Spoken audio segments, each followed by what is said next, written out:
जय श्री कृष्ण। श्रीमद् भगवद गीता अध्याय 8 श्लोक 9।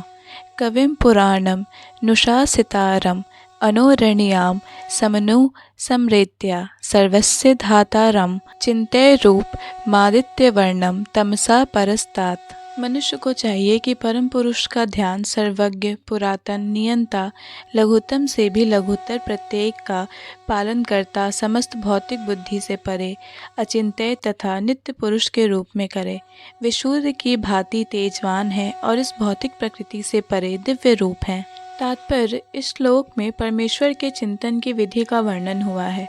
सबसे प्रमुख बात यह है कि वे निराकार या शून्य नहीं हैं। कोई निराकार या शून्य का चिंतन कैसे कर सकता है? यह अत्यंत कठिन है, किंतु कृष्ण के चिंतन की विधि अत्यंत सुगम है और तथ्य रूप में यहाँ वर्णित है। पहली बात तो यह है कि भगवान पुरुष हैं। हम राम तथा कृष्ण को पुरुष रूप में सोचते हैं। चाहे कोई राम का चिंतन करे या कृष्ण का, वे जिस तरह के हैं उसका वर्णन भगवद गीता के इस श्लोक में किया गया है। भगवान कवि हैं, अर्थात वे भूत, वर्तमान तथा भविष्य के ज्ञाता हैं, अतः वे सब कुछ जानने वाले हैं। वे प्राचीनतम पुरुष हैं क्योंकि वे समस्त वस्तुओं के उद्गम हैं। प्रत्येक वस्तु उनसे ही उत्पन्न है। वे ब्रह्मांड के परम नियंता हैं। वे मनुष्यों के पालक तथा शिक्षक हैं।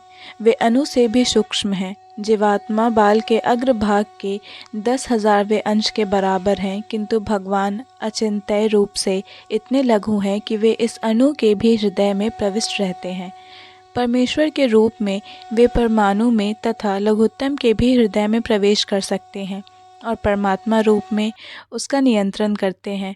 इतना लघु होते हुए भी वे सर्वव्यापी हैं और सबों का पालन करने वाले हैं। उनके द्वारा इन लोकों का धारण होता है। प्रायः हम आश्चर्य करते हैं कि ये विशाल लोक किस प्रकार वायु में तैर रहे हैं। यहाँ यह बताया गया है कि परमेश्वर अपनी अचिंत्य शक्ति द्वारा इन समस्त विशाल लोकों तथा आकाश गंगाओं को धारण किए हुए हैं। इस प्रसंग में अचिंत्य शब्द अत्यंत सार्थक है। ईश्वर की शक्ति हमारी कल्पना या विचार शक्ति से परे है, इसलिए अचिंत्य कहलाती है।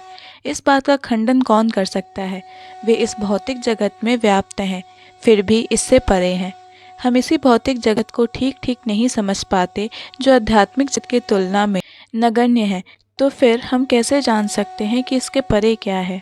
अचिंत्य का अर्थ है इस भौतिक जगत से परे, जिसे हमारा तर्क, नीति शास्त्र तथा दार्शनिक चिंतन छू नहीं पाता और जो अकल्पनीय है। अतः बुद्धिमान मनुष्यों को चाहिए कि व्यर्थ तर्कों तथा चुप रहकर वेदों, भगवद गीता तथा भागवत जैसे शास्त्रों में जो कुछ कहा गया है उसे स्वीकार कर ले, द्वारा सुनिश्चित किए गए नियमों का पालन करे। इससे ज्ञान प्राप्त हो सकेगा। जय श्री कृष्ण। भगवद गीता के सभी श्लोकों को सुनने और समझने के लिए हमारे चैनल को सब्सक्राइब करें। अगर वीडियो पसंद आया हो तो इसे लाइक और शेयर करें।